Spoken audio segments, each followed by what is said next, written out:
नमस्कार दोस्तों, मेरा नाम है विमल सिंह बालाजी। स्टडी अड्डा में आपका स्वागत है। डीएलएड सेकेंड सेमेस्टर गणित विषय के लिए हम आपको दिसंबर 2022 एग्जाम के लिए मॉडल पेपर करा रहे हैं।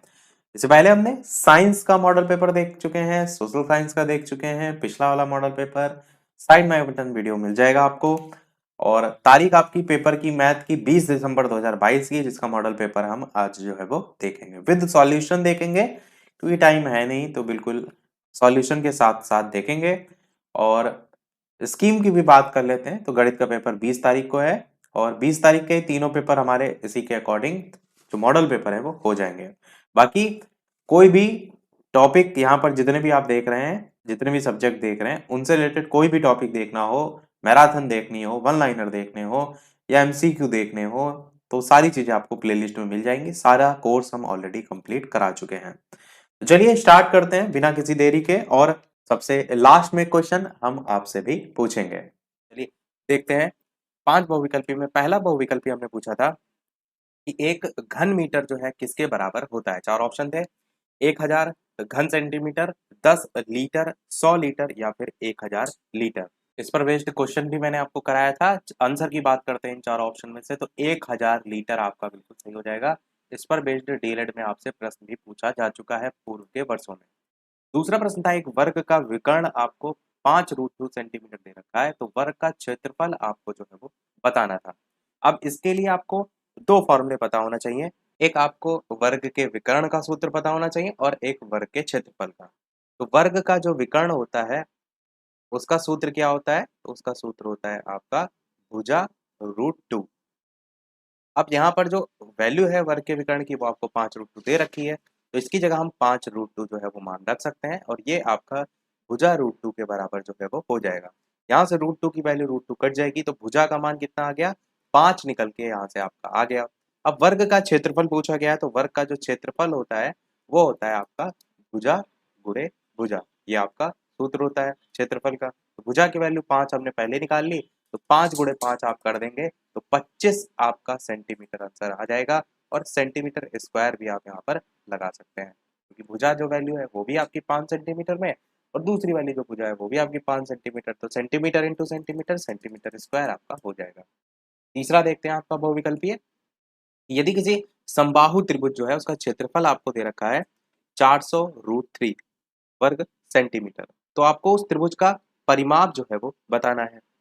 ये क्वेश्चन आपके डीएलएड के 2017 के पेपर में पूछा गया था। अब यहाँ पर आपको समबाहु त्रिभुज के क्षेत्रफल की बात की गई है, तो एक फॉर्मूला ये पता होना चाहिए और त्रिभुज का जो परिमाप है वो क्या होगा उसका फॉर्मूला पता होना चाहिए। तो समबाहु त्रिभुज का जो क्षेत्रफल होता है उसका फॉर्मूला होता है √3/4 भुजा स्क्वायर। ये आपका फॉर्मूला होता है और समबाहु त्रिभुज का क्षेत्रफल प्रश्न में ऑलरेडी दे रखा है, तो ये आपका 400√3 के बराबर जो है वो हो जाएगा। अब यहाँ से आप भुजा का मान निकाल सकते हैं। कैसे? भुजा स्क्वायर को आप ऐसे रखे रहने दीजिए, बराबर जो 4 है ये उधर मल्टीप्लाइड में आ जाएगा, तो 4 को 400 से गुणा करेंगे तो 1600 हो जाएगा। और √3 आपका पहले ही से था, और ये जो √3/4 है ये वाला √3 इस बटेवर में √3 आ जाएगा, तो इस √3 से ये √3 आपका कट जाएगा, तो भुजा स्क्वायर बराबर आपके 1600 के बराबर हो जाएगा। अब भुजा स्क्वायर बराबर 1600 के है, तो भुजा का मान क्या आ जाएगा? 16 का जो है जब अंडर रूट करेंगे तो 4 4 जा 16 होता है और 2 जीरो है तो यहाँ पर जीरो एक लग जाएगा, तो 40 का स्क्वायर 1600 होगा, तो 40 यहाँ से निकल करके भुजा की वैल्यू आ जाएगी। प्रश्न में त्रिभुज का परिमाप पूछा गया है, तो त्रिभुज के परिमाप का जो सूत्र होता है वो हम यहाँ लगा देंगे। तो त्रिभुज के परिमाप का सूत्र आपका होता है 3 गुणे भुजा। आपका क्या होता है? 3 गुणे भुजा। अब यहाँ पर 3 रख देंगे, भुजा का मान हमने 40 निकाला है उसकी जगह 40 रख देंगे, तो 4 तिया 12 यानी कि 120 सेंटीमीटर यहाँ से मान आपका आ जाएगा। बी वाला यहाँ पर ऑप्शन है वो बिल्कुल सही हो जाएगा। कर ले जाएंगे आप आसानी से प्रश्न। अगला देखते हैं आपका चौथा बहुविकल्पीय। 17 की पूर्ववर्ती संख्या पूछी गई थी। पूर्ववर्ती नामी में पूर्व है यानी कि पहले वाली संख्या पूछी गई थी, तो 17 की पूर्ववर्ती 16 आपका जो है वो हो जाएगा। पूर्व देखते हैं हमारा अगला और लास्ट जो है वो बहुविकल्पीय।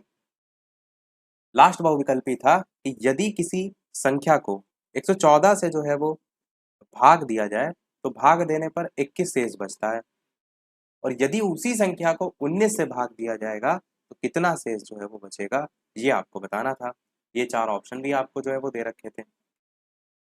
इस टाइप के प्रश्नों को करने का सिंपल सा तरीका ये होता है कि भाग देने पर जितना शेष बच रहा है उस संख्या को लीजिए और उसी संख्या को जो दूसरी वाली संख्या से भाग दे रहा है उस संख्या को लीजिए।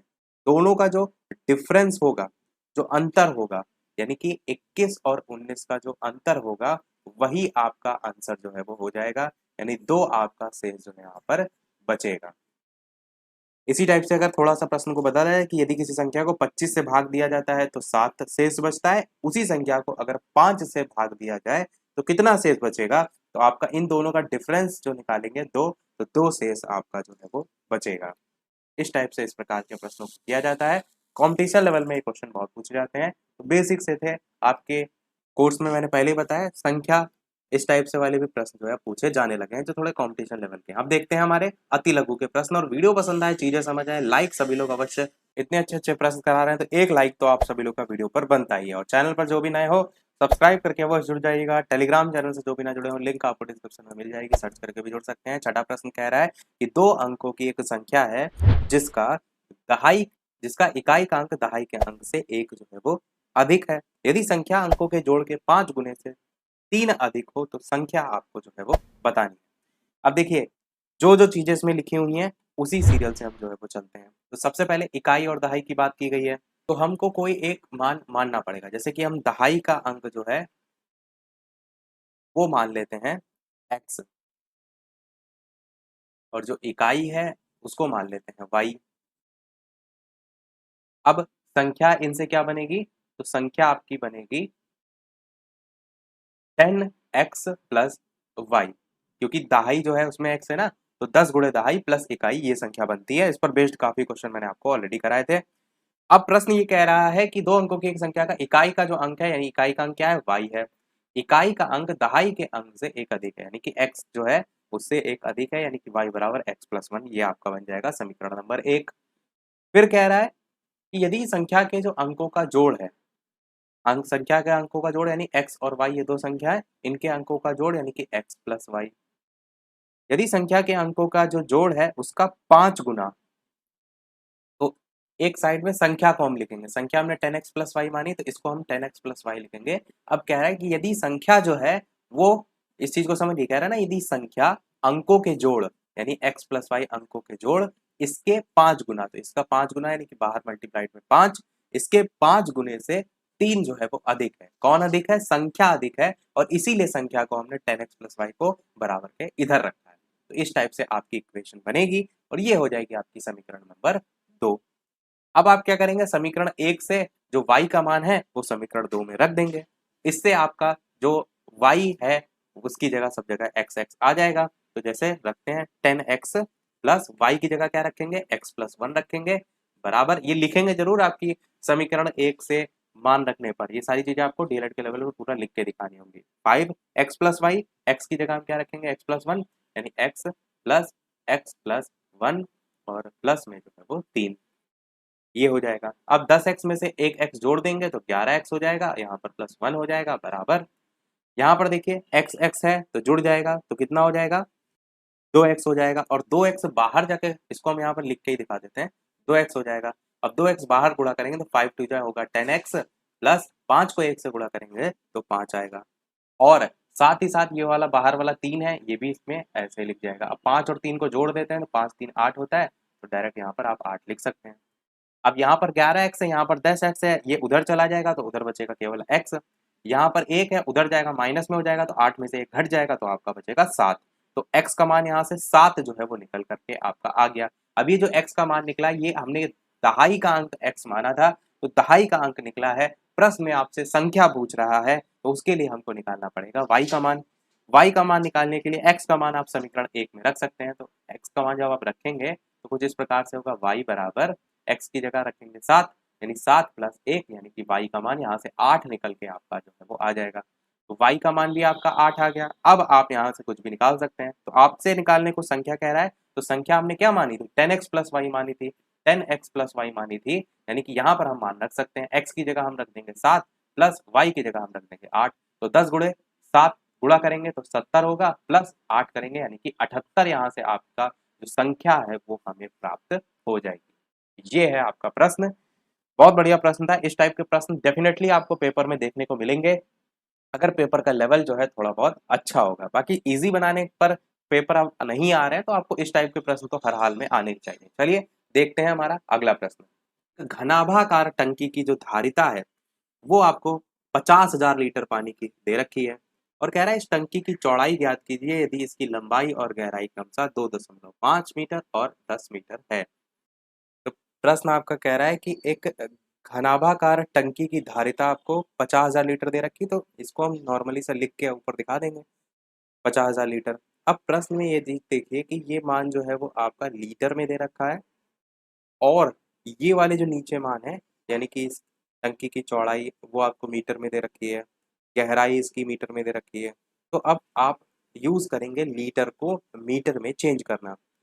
तो टंकी का जो आयतन है या धारिता भी लिख सकते हैं,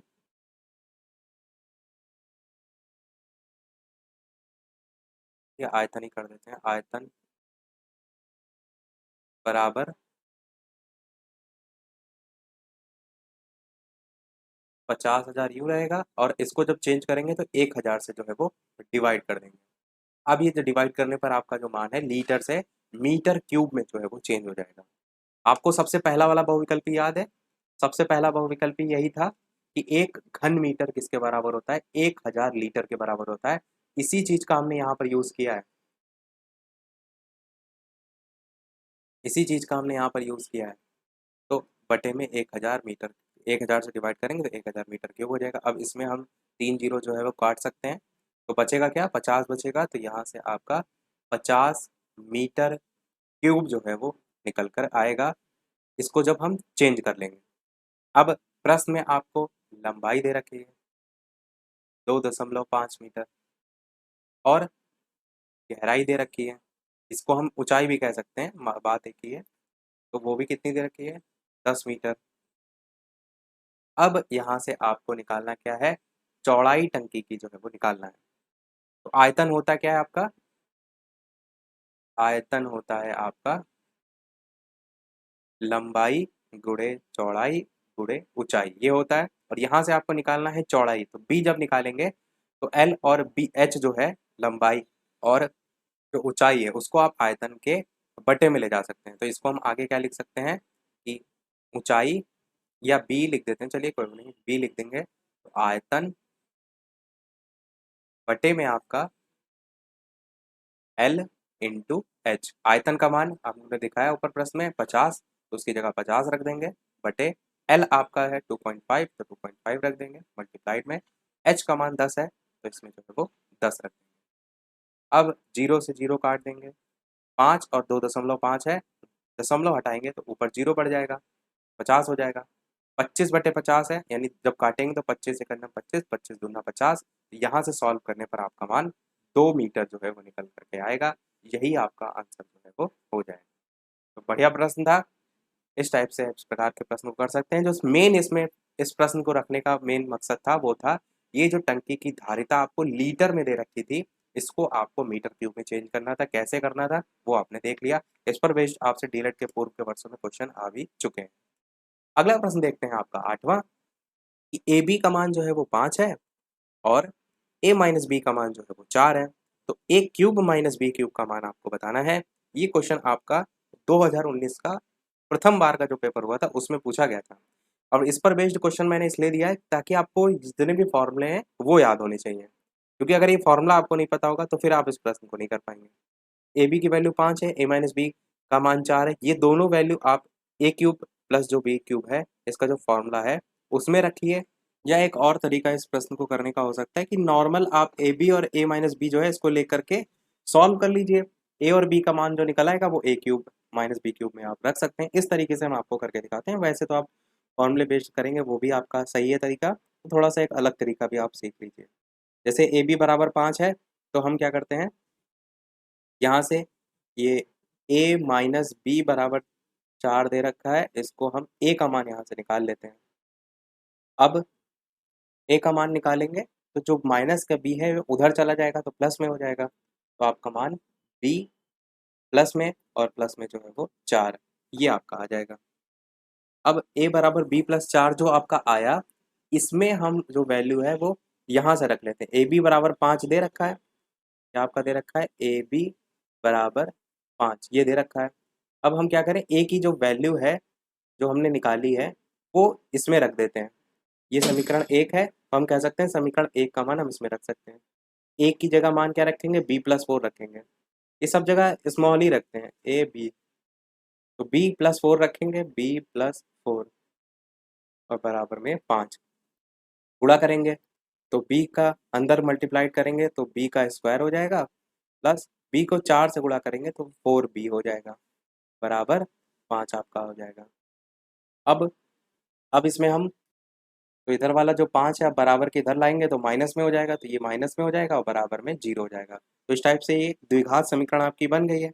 अब द्विघात समीकरण को सॉल्व करने का तरीका तो मैंने आपको बताया ही है कि आप जो पहला नंबर है और लास्ट वाला नंबर है इनको आप देख लीजिए।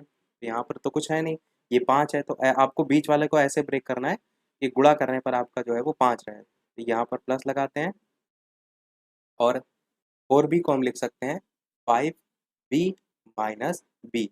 5 को देखिए 1 से करेंगे, गुणा करने पर 5 ही आ रहा है और घटाने पर 4b आ रहा है, इस टाइप से बदल सकते हैं। -5 बराबर में 0। अब आगे और क्या, बी स्क्वायर और 5b में क्या कॉमन आ रहा है, तो b कॉमन आ रहा है, b अंदर कॉमन ले लिया तो केवल b बचेगा और यहाँ पर केवल 5 बचेगा। यहाँ पर देखिए प्लस है तो अंदर हमें प्लस में लाना है, तो हम माइनस का एक कॉमन ले लें तो अंदर आपका प्लस में बचेगा, तो b प्लस 5 जो है आपका हो जाएगा बराबर में 0। तो b प्लस 5 एक तरफ, b माइनस 1 एक तरफ, तो इस टाइप से हम लिख सकते हैं b माइनस 1 और b प्लस 5, ये दोनों आपके जो है वो आएंगे।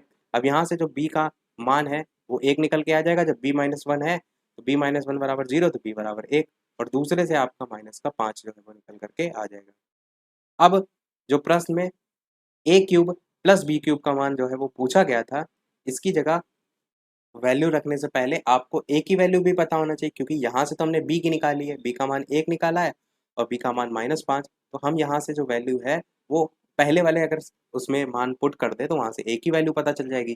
तो हम ये जो प्लस वाला मान है b का, वो हम अगर पहले समीकरण में रखेंगे, पहला समीकरण था a बराबर b प्लस 4, यहाँ से अगर एक मान रखेंगे तो ये हो जाएगा 1 प्लस 4, यानी a का मान यहाँ से 5 जो है वो निकल करके आ जाएगा और b का मान 1 पहले ही था। अब 1 आया 5 आया, दोनों का मान आप रख सकते हैं। आप चाहें तो ये माइनस वाला भी मान रख लेंगे, पर माइनस वाला मान रख के भी आप उत्तर दिखा सकते हैं।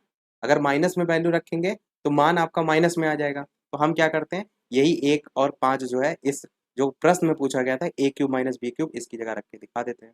तो प्रश्न था a cube minus B cube, a cube की वैल्यू कितनी है, यानी 1 का जो है वो 1 नहीं 5 का जो है वो क्यूब माइनस, और a की वैल्यू b की वैल्यू कितनी 1 है, यानी 1 का जो है वो क्यूब, 5 का क्यूब होगा 125 और उसमें से आप 1 जो है वो घटा देंगे तो आपका मान जो है वो 124 जो है वो आंसर आ जाएगा।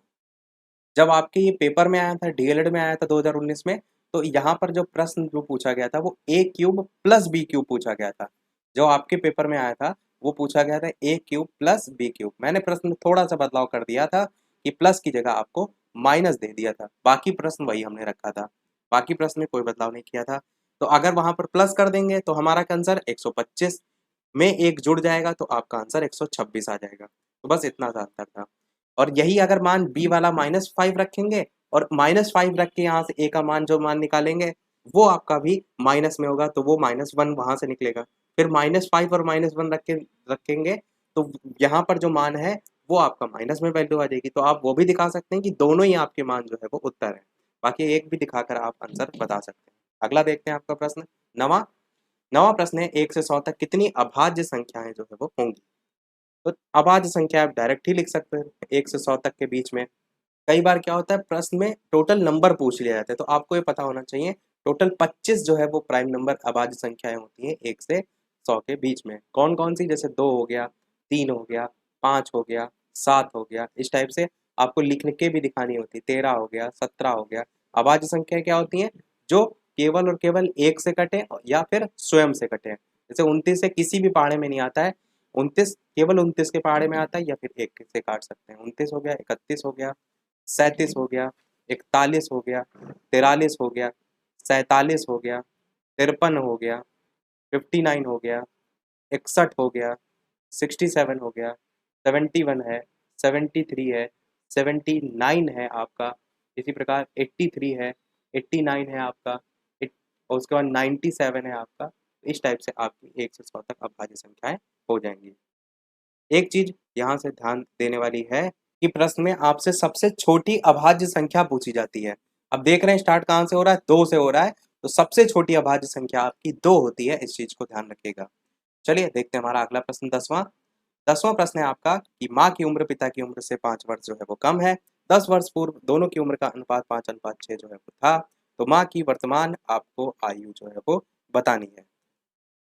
तो इस प्रकार के प्रश्नों के लिए आपको मैंने कहा है कि डायरेक्ट एक्स वाई के फॉर्म में जो है वो मान लीजिए। तो मान लेते हैं कि जो पिता है उनकी जो उम्र है वो आपकी एक्स वर्ष है, और माता की जो उम्र है वो आपकी प्रश्न के अकॉर्डिंग हम मानेंगे, कह रहे ना माँ की उम्र पिता की उम्र से 5 वर्ष कम है, तो अगर पिता की ही एक्स हो गई तो माता की 5 वर्ष कम, यानी एक्स में से ही 5 वर्ष जो है वो घटा देंगे, तो एक्स माइनस 5 वर्ष हो जाएगी।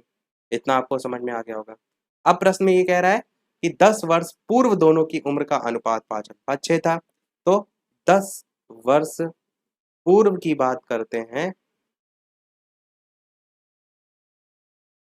तब जो पिता हैं उनकी जो उम्र है वो कितनी हो जाएगी, तो आप कहेंगे जो पिता की उम्र थी वो थी एक्स, और जब 10 साल पहले जाएंगे तो इसी में आपका 10 और माइनस हो जाएगा, एक्स माइनस 10 हो जाएगी 10 साल पहले पिता की उम्र। अगर माता की बात करें तो माता की उम्र 10 साल पहले कितनी होगी, 10 साल पहले की माता की उम्र एक्स माइनस 5 तो पहले ही थी, और उसमें 10 साल और कम हो गए तो माइनस 2 हो जाएगा। अब माइनस में जो वैल्यू होती है माइनस माइनस जुड़ जाता है तो माइनस प्लस प्लस हो जाता है, तो ये आपका जो मान है वो एक्स माइनस 15 जो है वो हो जाएगा। तो 10 साल पहले माता की उम्र एक्स माइनस 15, 10 साल पहले पिता की उम्र एक्स माइनस 10। समझ में आपको इतना आ गया होगा। प्रश्न में जो कह रहा था 10 साल पहले दोनों की उम्र का रेशियो 5:6 था, तो आप क्या करेंगे, एक्स माइनस 15 और बटे में आपका एक्स माइनस 10 जो कि आपके पिता की उम्र थी, और बराबर दोनों का रेशियो कितना दे रखा है 5:6, यानी 5/6। अब इनको तिर्यक गुणा कर देते हैं हम, तो x माइनस 15 में 6 आपका गुणा हो जाएगा, तो 6 को x से गुणा करेंगे तो कितना आएगा 6x आएगा, माइनस 15 छक्के कितना होता है 90 होता है, बराबर 5 को x से गुणा करेंगे तो 5x, माइनस 5 को 10 से गुणा करेंगे तो 50। इतना आपका आ गया। अब 6x इधर है 5x उधर है, एक इधर जब x जाएगा तो 6x में से 5x घट जाएगा तो बचेगा आपका x। यहाँ पर 90 है माइनस का, बराबर के उधर जाएगा प्लस में हो जाएगा, तो माइनस का 90 उधर जाकर प्लस में हो जाएगा, तो आपका 90 में से 50 घट जाएगा, 90 में से 50 घटाएंगे तो x की वैल्यू 40 वर्ष आपकी यहाँ से निकल करके आ जाएगी। तो x का मान जो 40 आया ये किसका आया, ये पिता की उम्र आई, क्योंकि पिता को ही हमने x माना था। प्रश्न में तो कह रहा था माता की उम्र बताइए, तो माता की वर्तमान आयु थी कितनी, माता की वर्तमान आयु थी x माइनस 5, यानी x का मान अगर आप यहाँ पर रख देते हैं तो 40 माइनस 5 आपका होगा, और 40 में से 5 घटाएंगे तो 35 वर्ष आपका आंसर यहाँ से निकल करके आ जाएगा, जो कि माँ की वर्तमान आयु जो है वो थी। तो ये आपका प्रश्न था, बेहतरीन प्रश्न था, उम्मीद करते हैं आपको समझ में आ गया हो। देख लेते हैं चलिए अगला और इस वीडियो का लास्ट प्रश्न। वीडियो को देखने से पहले वीडियो पसंद आ रहा हो, चीजें समझ आ रही हो, तो वीडियो को लाइक और शेयर अवश्य करते रहिएगा, मुझे भी मोटिवेशन मिलता रहे आपके एक लाइक और शेयर से।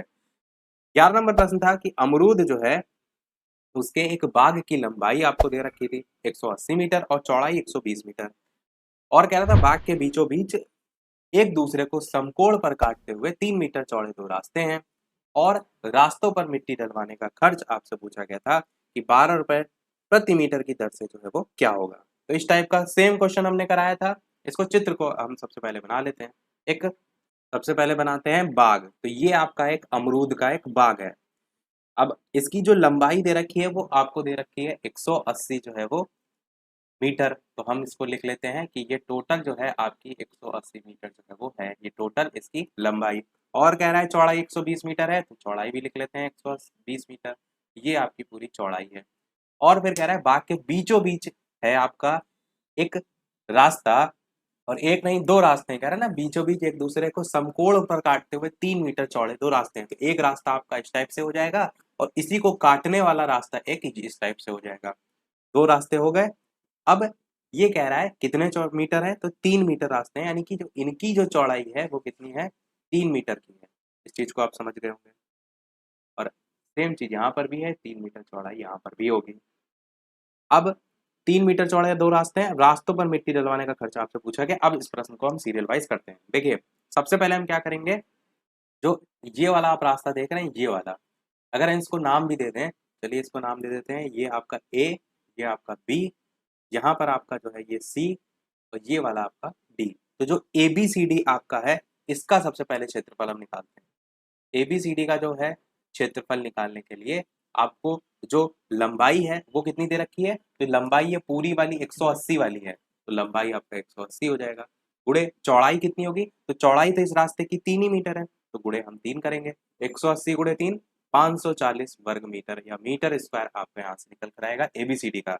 ऐसे ही इन चारों को भी नाम दे देते हैं, इसको नाम ई दे देते हैं, इसको मान एच दे देते हैं, इसको एफ दे देते हैं, ई एफ जी एच, इस टाइप से 4 नाम दे देते हैं। ऐसे ही आप क्या निकाल लेते हैं, ई एफ जी एच का, ई एफ जी एच, इसका जो है वो क्षेत्रफल क्या हो जाएगा, तो ई एफ जी एच का जो क्षेत्रफल है वो आपका, इसके लिए लंबाई क्या हो जाएगी, तो 120 मीटर हो जाएगी, तो 120 मीटर हो जाएगा। और जो चौड़ाई है वो 3 ही रहेगी, तो गुणे 3 हो जाएगा, तो 120 गुणे 3 करेंगे तो 360 होता है, 12 3 36, तो मीटर स्क्वायर ये भी आपका आ जाएगा।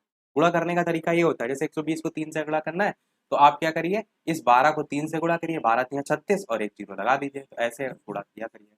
अब यहाँ पर 360 मीटर स्क्वायर आ गया। अब हम क्या करेंगे, अब जो बीच वाला हिस्सा है इसको भी कुछ नाम दे देते हैं, जो कि दोनों में कॉमन आ रहा है। ये एम, ये एन, ये ओ और ये टी, ये वाला आप हिस्सा देख रहे हैं।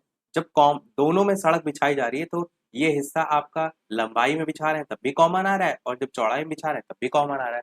और जब हमने क्षेत्रफल निकाला है तो उसमें ये भी आ रहा है हिस्सा, और जब ई एफ जी एच का निकाला तो उसमें ये भी आ रहा है। तो हम ऐसा करते हैं कि एम एन ओ टी का जो क्षेत्रफल है वो अलग निकाल लेते हैं, और उसको इन दोनों के क्षेत्रफल को जोड़ के घटा देंगे, तो इससे जो आपको केवल सड़क का क्षेत्रफल निकालना है वो निकल के आ जाएगा। ये टाइप को मैंने और डिटेल में आपको बताया था, जो मैंने क्लासेस कराई थी, अगर आपने देखी होंगी तो आपको बेहतर तरीके से समझ में आ रहा होगा। इसके लिए जो चौड़ाई है, लंबाई है 3 है, और इसके लिए चौड़ाई भी 3 है। 3 गुणे 3 आपका जो मान है यहाँ से 6 मीटर स्क्वायर या वर्ग मीटर निकल के आ जाएगा। अब आपको केवल और केवल जो संपूर्ण रास्ता है उसका क्षेत्रफल निकालने के लिए तो दोनों का जो क्षेत्रफल है उसको जोड़ लेना है, संपूर्ण रास्ते का जो क्षेत्रफल है वो निकालने के लिए दोनों को जोड़ लेना है, यानी 540 नीचे लिख देते हैं 540, इसमें आप 360 जोड़ देते हैं, और इसमें से टोटल में से जो 6 है जो दोनों में कॉमन है उसको घटा देते हैं। अब 3 तियां 6 नहीं 9 होगा, यहाँ पर 9 कर देते हैं, ये आपका 9 होगा, ये आपका 9 यहाँ से हम घटाएंगे। ठीक है, अब 540 में 360 जोड़ेंगे और 9 घटाएंगे तो यहाँ से जो मान है वो 891 निकल करके आएगा मीटर का स्क्वायर, इस टाइप से निकल के आएगा। ये क्या निकल कर आ गया, संपूर्ण रास्ते का क्षेत्रफल। पर प्रश्न में ये नहीं पूछ रहा था, प्रश्न में उससे एक लेवल आगे पूछ रहा था, कह रहा था जो क्षेत्रफल संपूर्ण रास्ते का है इस पर 12 रुपए प्रति वर्ग मीटर की दर से आपको क्या लगाना है, मिट्टी डलवानी है, तो खर्च कितना आएगा। तो टोटल एरिया आपको पता चल गया 891 मीटर स्क्वायर है, वर्ग मीटर है। अगर 1 वर्ग मीटर रास्ते पर मिट्टी डलाने का खर्च 12 रुपए है जो प्रश्न वाला कह रहा है, तो 891 वर्ग मीटर रास्ते पर मिट्टी डलवाने का खर्च क्या होगा, तो आप कहेंगे 891 गुणे में जो है वो 12, और गुणा करने पर जो आपका मान आएगा वो आपकी कॉस्ट जो है वो निकल करके आ जाएगी। तो गुणा करने पर आपका मान 10,692 रुपए जो है वो निकल कर आएगा, और यही आपका आंसर जो है वो हो जाएगा। इस टाइप का भी क्वेश्चन आपको एक ना एक देखने को पेपर में जरूर मिलेगा, ये ऐसी मैं उम्मीद कर रहा हूँ, इसलिए मैंने इस टाइप के प्रश्न आपको कराए थे। तो टोटल सभी प्रश्न हमने देख लिए। यहाँ पर जितने हमने प्रश्न देखे हैं 11 तक, उसमें से टोटल एक्चुअल में आपके कितने सही रहे, अपना करेक्ट स्कोर कमेंट में, वीडियो के मेन कमेंट में अवश्य बताइएगा, ताकि मुझे भी पता चले कि कितने प्रश्न आप यहाँ पर सही कर पाए।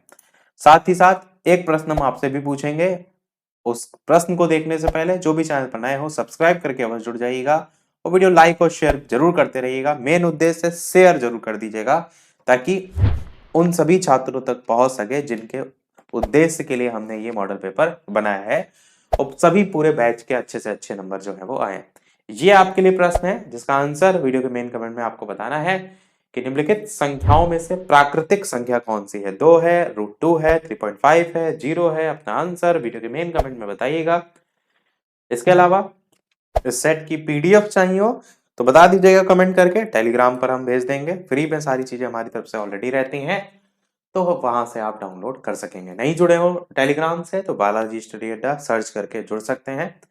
और जितने भी सेकंड सेमेस्टर के छात्र हैं, यदि पेपर जिस दिन भी आपका होगा उसका सॉल्यूशन अगर चाहते हैं तो मैं टेलीग्राम पर ही आपको लिंक भेज दूंगा। और जो भी माध्यम होंगे उनमें से किसी भी माध्यम से आप फेसबुक या इंस्टाग्राम उस पर पेपर भेज दीजिएगा ताकि आपको सॉल्यूशन आपके पेपर का कराया जा सके। तो मिलते हैं फिर अगले वीडियो में कुछ नए प्रश्नों के साथ, नए टॉपिक के साथ। तब तक के लिए नमस्कार, जय हिंद।